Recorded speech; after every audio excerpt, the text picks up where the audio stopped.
Warga korban kemutungan di lorong prajurit Nangyu, Kelurahan 34 Ulu, ini mesti tinggal di lokasi tenda penampungan yang dibikin, yaitu di sekitaran lokasi kejadian. Di mana di tempat ini setidaknya ada 40 warga harus tinggal sementara dengan peralatan maupun bantuan seadanya.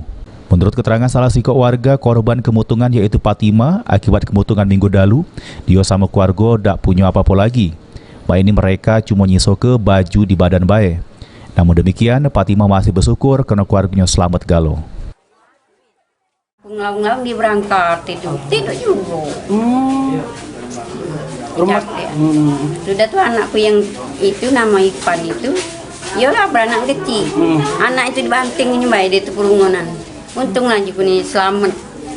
Anu itu siapa nama Al itu. Nah, tidak apa-apa. Alhamdulillah gitu.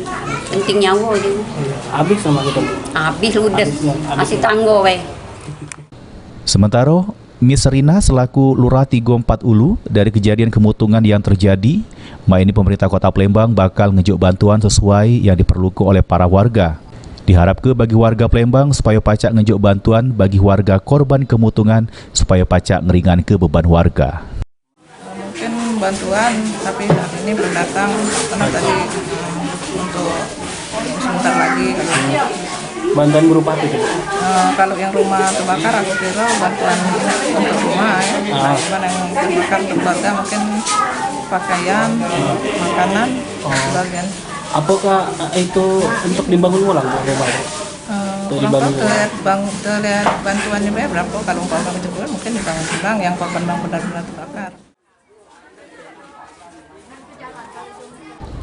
Abidi Nirwanto, PAL TV.